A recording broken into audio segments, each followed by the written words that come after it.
Hello po guys, good morning. So andito po tayo ngayon sa ating garden. So kung matatandaan nyo, yun po yung ating tanim na talong. Nandito pala tayo guys para gumawa po ng bakod.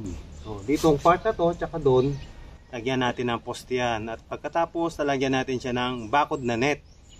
Ang purpose po nun ay ililipat po natin yung manok natin na dito, black astrolop, kasi nandun sila sa kulungan, masyado na masikip. Actually, dapat nangiitlog na sila ngayong buwan na ito. Kasong nangyari, hindi pa sila nangiitlog. Naisip ko, ang isang factor kung bakit sila hindi nangiitlog ay dahil yung kulungan nila masikip. So, gagawan natin ang paraan. Gagawan natin sila ng kulungan dito. Ipi-free range natin sila.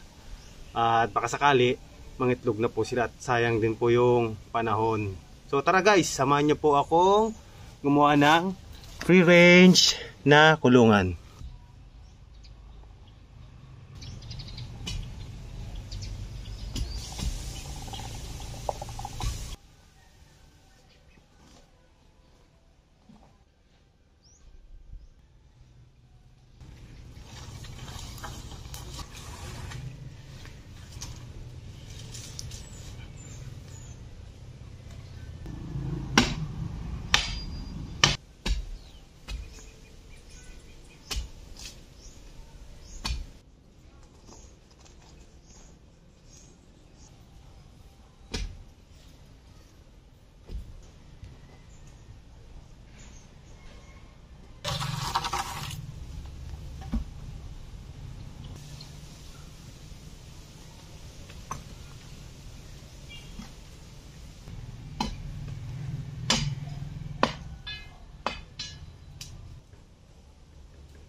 It's not working. Where's the ladder? What's that? That's not a big. Wait, what are you doing with this? Daddy, hawak it. Hawak! Hindi matutumbay, bitaw mo.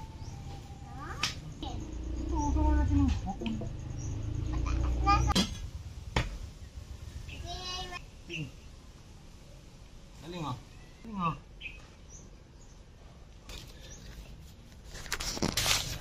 So yan, meron tayong naging assistant oh. Galing oh. Galing to sa, okay, lagay mo. Oh. Ginawa pa nga ang paraan na makapaglaro. Oh, galing oh. Kaya na, ang galing. Kaya na? Tama na? Look at that. That's a hole. Sa lul pa. Yeah. Kabila ka kasi, sa kabila. Ikunti na.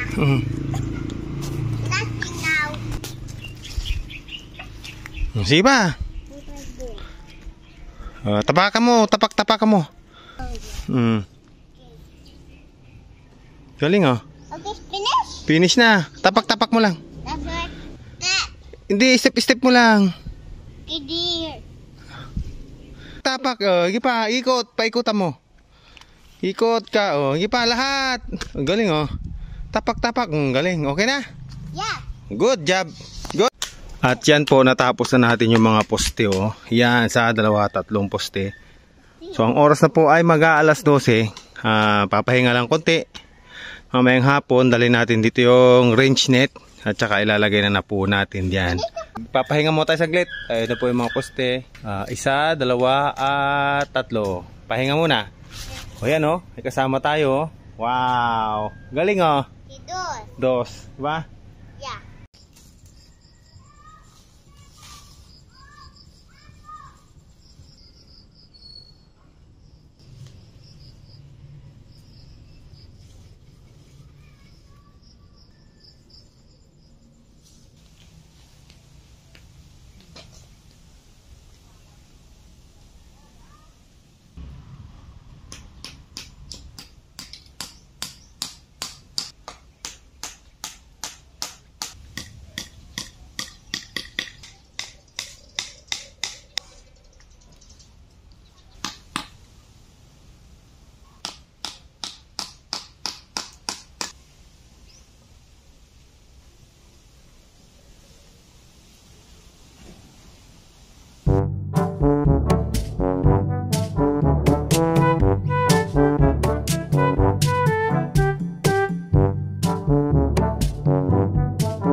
So ayan po, nakita nyo, nakabit na po natin yung ating mga range net. Ayan po hanggang sa dulo. At ito po,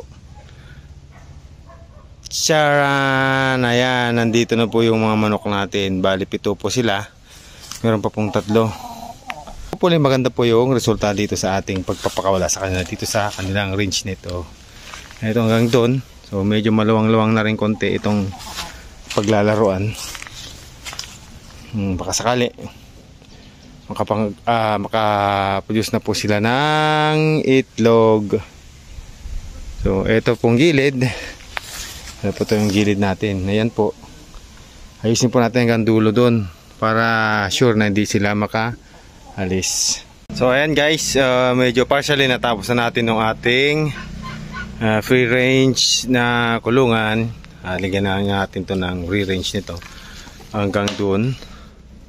So ito na po yung mga manok natin na pinakawalan. So 1, 2, 3, 4, 5, 6, 7. Bali pagkabilang ko sa mga inahin dito, bali meron tayong 4 na inahin lang pala at 3 tandang.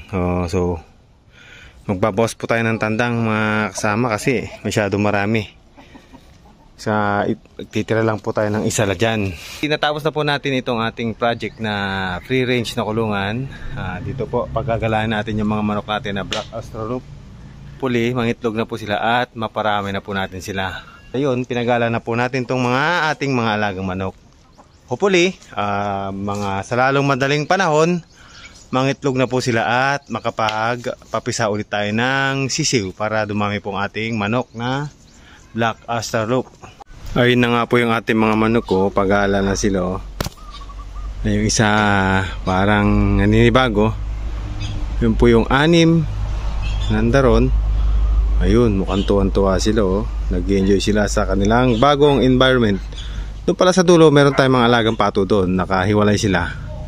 Meron lang isa doon na nakahiwalay kasi nga tinutukan nila yon.